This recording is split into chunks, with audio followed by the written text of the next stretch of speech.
Joining us now to help figure this out is Dr. Kelly Victory. Dr. Victory, great to have you. Thanks so much for inviting me, John. And you're pointing out such an important issue here. Of all of the ramifications of this virus, the one that's been the most distressing is the fact that decisions were made to shut down schools, and not just schools, but essentially all activities and resources for children, daycares, children's sports, summer camps, all of that. But shutting down schools and keeping them closed going forward simply defies logic, and it defies the science as we know it about COVID-19. So I'm certainly hopeful that the school boards and the teachers' unions will get their heads around this, that it is time to get our nation's kids back in person in the classroom.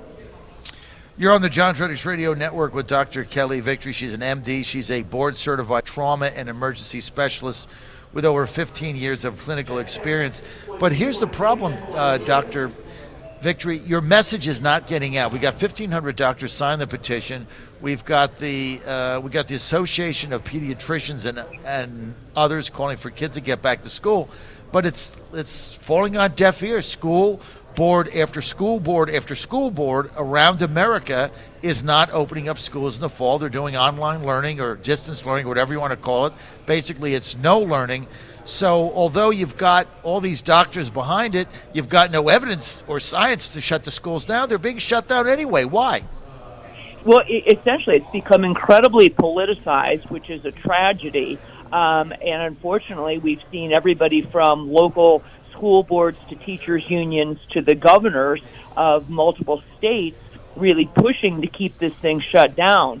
It defies logic, John, and I believe that part of it is fueled by the fact that these people are incredibly conflict averse, and I believe that somehow they are protecting themselves by doing that, because they're concerned that if one child gets sick or one parent gets sick, that somehow there's going to be a lawsuit there. There's also the incredible power of the teachers' union, and when you read some of the requirements and demands that are put into the statements written by the teachers' union, they really are preposterous. I've seen some that call for things like, we'll go back to school as long as we have a 14-day period without any new cases of COVID-19. Well, that's insanity. No one ever talked about eradicating this virus, and I'm here to tell you that we won't ever eradicate COVID-19. That was never the goal, and it was never our intention, and no one ever suggested we could do that. I've seen other statements by teachers' unions saying, we'll go back to school when you agree to defund the police. Now, what the heck does that have to do with teaching our children? Absolutely nothing. I'm trying to figure this out, Dr. Kelly Victory with us. I think the frustration is, well, here we are, right? We got 1,500 doctors signing a petition. We've got the Association of Pediatrics going full bore. We've got the president. We've got the President of the United States. We've got Secretary of Education DeVos saying we got to get these kids back to school. The only thing the school closures have is the teachers' unions and politicians, right? They have no science or no data that suggests a peace school, and yet every day I get up, there's another I get something in my email, there's another 50 school boards that said we're not going to school. So who's in charge here? And where did the parents come in? Well, you're precisely right, and let's talk about what we hear over and over again is that we're following the data or we're following the science. Well, let's actually talk about that. The first thing we know is that children, and when I say children, I mean people under the age of 18. We know that people under the age of 18 are at an extraordinarily low risk of becoming significantly ill with COVID-19 or, God forbid, being hospitalized or dying. Their risk essentially, for all intents and purposes, reaches zero. There have been a handful of kids across the country who have become ill and have succumbed to this virus, but they are, to a person, have all had significant underlying health conditions. Either they were on chemotherapy or they had diabetes or profound issues with obesity, those sorts of things. So the risk to children themselves from the virus is zero. furthermore, what we are seeing is that children, and we've known for months now, that children are very poor vectors or spreaders of the disease. It turns out they don't actually spread the disease to others or to adults, and we have proof of that now from the 22 European countries who have opened up their schools with no restrictions, no masks, no social distancing, none of that. And they didn't just open today or yesterday or the day before. They've been open now in excess of 6 weeks and have not seen any uptick in cases. They have not seen spread of the virus to teachers. They have not seen spread of the virus to parents or elderly grandparents at home. So if you look at actually the risk to children is essentially zero, and they don't spread it. But if you look at the flip side, what are the downsides of keeping children out of school? They are absolutely extensive. It's not only their academic issues that are falling behind, and our kids are falling further and further behind when we look at the global competition, but it's all the psychosocial pieces as well. We've had a 30% decrease in reported cases of child abuse and neglect since schools were closed. And I'm here to tell you that's not because child abuse and neglect all of a sudden went away when kids were locked up at home with their parents for the past 4.5 months. Quite the contrary. It's that child abuse and neglect generally gets reported by who? By teachers, by the football coach, by the the home ec teacher. That's who picks up and reports that. Likewise with hearing and vision issues. Those aren't being reported because teachers are the number one person to report that kind of a problem with the child. So this is a real issue. The science is not behind keeping the schools closed, and we are doing untold damage to our children by keeping them out of school. This is a horrific play that is coming down, and are parents being marginalized here for politics and union leaders, Dr. Victory? I think there's no question that they are. The vast majority of parents want their kids to go back to school as well because they know, number one, they've seen up close and personal that this remote education piece was an abject failure. Most kids, especially minority children, there was a huge issue with actual quote-unquote attendance. Many minority communities don't have the resources, the broadband, and the resources at home for the kids to even avail themselves of the remote learning opportunities. Parents know their kids are getting depressed. They're acting out. They're missing all of the soft skills that kids learn at school. And furthermore, John, the parents need to get back to work. Many parents are in a position where they're saying, gosh, I'd have the opportunity myself to get back to work, in my office or at my previous job, but I can't because I'm looking at another semester of my children having to be at home. And it's devastating from an economic standpoint. So you better believe, I think parents are being marginalized. The school boards and the school unions seem to be the teachers union seem to be running the show here, and it's simply not acceptable. It is. Go ahead. The union. Krista, the union. I mean, you got the teachers unions telling us we can't go to school, yet they want the teachers to get paid, yet they have no science or data behind it, and what they're saying is, well, the teacher might get sick. I mean, they've already conceded the science, which is this is really not any risk to children. Now they're saying, well, a teacher might get it, or a teacher might bring it home to their family, or they might have an agent at home. So now it's not about the kids, it's about the teacher, but the teachers still get paid. You get your property taxes extracted from you, Dr. Kelly Victory. If you don't pay your property taxes, guess what they do? They come and foreclose on your home and they take it. So then you're on the street. So you have to pay your property taxes. You can't send your kids to school. They will not give you the money to do a private school or homeschooling. And so parents are stuck. I mean, this is a nightmare. You better believe it. And let's look at the teachers. In the public school system in the United States, 56% of teachers are below the age of 40, and 80% are below the age of 55. So the vast majority of teachers do not, at least by age, fall anywhere near the risk category for people who we worry about for COVID-19.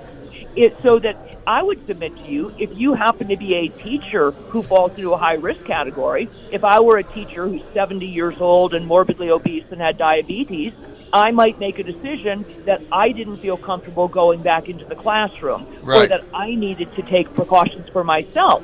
Right. But the rule of public health, John, is that we isolate the few to protect the many. We don't isolate the many to protect the few. Insane. We don't penalize, tens of millions of children around the country. And as you said, rightly so, talking about taxation without representation, we are taxing people. They are not able to avail themselves of the school system. Additionally, some of the teachers' unions have submitted in their demands that they want to defund these charter schools. I'll tell you, one of the quickest ways to bring this to a screeching halt is to stop teachers from being able to collect a paycheck or their benefits if you're not out working. That's how it works for the rest of us. Believe me, if I can't go to work, I don't get to collect a paycheck. So why teachers should be allowed to do this, particularly in the face of the actual science around this. Teachers are essential workers. They need to be at school. And to avoid going back to school writ large is an abdication of their duties and an abandonment of America's students. Total abandonment of America's students. And Dr. Victory, let me just ask you this, and look, thank you for your time today. I know you're busy. You have a million requests to be on the air. Dr. Kelly Victory with us, doing a fabulous job trying to get the word out. But are we at risk here of not educating an entire generation of children? You look at some of these kids. I own businesses in Richmond. I live in Virginia, right? Richmond, Virginia, capital city. So, Dr. Victory, get this. Last year, 30%, this is before pandemic, 2019, right? 2018. 30% of high school kids in Richmond, Virginia, capital city, did not graduate from high school, dropped out. 30%. I mean, it's a stunning number. 30% dropouts. Now, Richmond closed their schools again. They closed them March the 3rd, and now they're not opening them until January. So kids are missing an entire year in a city with a dropout rate, a non-graduation rate of 30%. What shot do some of these kids have? They're now falling behind an entire year. How do you reconcile that? Honestly, John, it is devastating. The American Academy of Pediatrics and different educators have projected that right now, given the fact that kids miss the school that they did past spring, that American students are already probably somewhere between 30 and 35% behind where they should be in English and writing skills, and 50% behind in math skills. That's right now today, assuming they go back to school in August or September. If they don't, God help us. Those numbers are even worse for minority students. So in Black and Latino communities, kids are even further behind than that. And you are absolutely right. If they miss another semester, who knows if they will ever catch up. And then there's all those other what we call soft skills. The fact that kids need regiment. They need to learn things like delayed gratification, to sit in their seats, to wait their turn, to raise their hand, how to interact appropriately in a group setting and team sports.